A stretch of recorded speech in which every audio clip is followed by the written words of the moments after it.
Hello guys, in this video we're going to be taking a look at conversion problems and applying a little bit to some dividing and some other operations as well.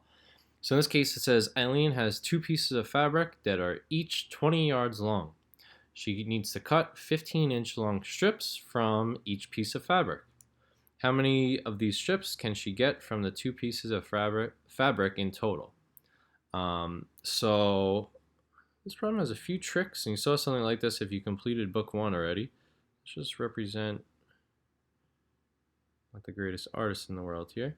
So these are the fabrics that she has, just to see a visual. And this is going to help with one of the tricks a problem like this has.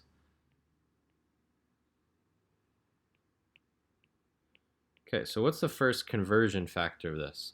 The fact that we're dealing with yards, and then it refers to the fact that she's cutting inch-long pieces. So the first thing we want to do is figure out, or convert, I should say, yards to inches. The first step would be converting yards into feet. 1 yard, right on the side here, is equal to, it's given on that little reference sheet on the state test, but everyone should know 1 yard is 3 feet, which means 20 yards. Think about a constant of proportionality there of 3, or multiply this by 3 to get 60 feet. So these pieces of fabric are 60 feet long. That doesn't help us yet, because now we want to convert this into inches. Another easy one to know, 1 foot is simply 12 inches. Again, a cop of 12 here. Multiply 60 times 12, you get 720. So 720 inches we're looking at. And now she's cutting 15-inch long strips.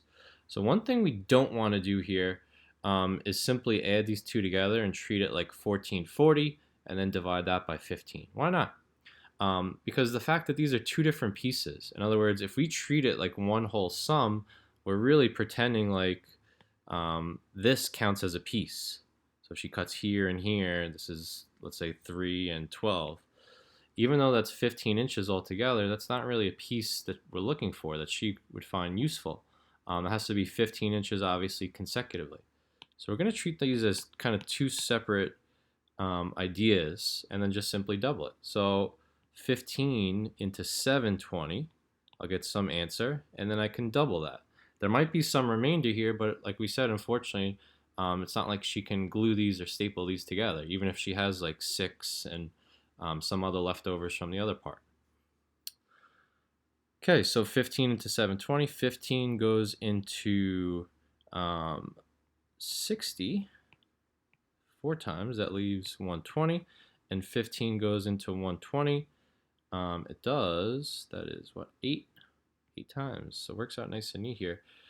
So we can get 48 pieces exactly.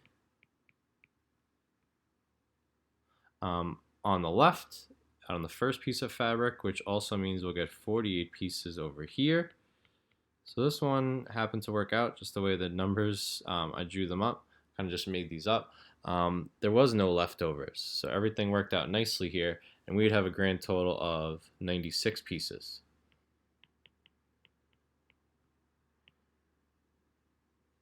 Had there been a remainder, let's say there was like 48, 0.2 or something like that we got when we divide it, we would say obviously she can only get 48 full strips from one and 48 full strips on the right. So we're looking for whole number answers here. We happen to get a nice clean answer, but even if we did get a decimal, we'd still just accept the 48 portion of it.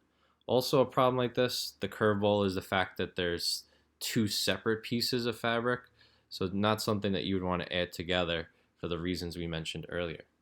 Okay, so this was a conversion question. Thank you guys for watching, and take care.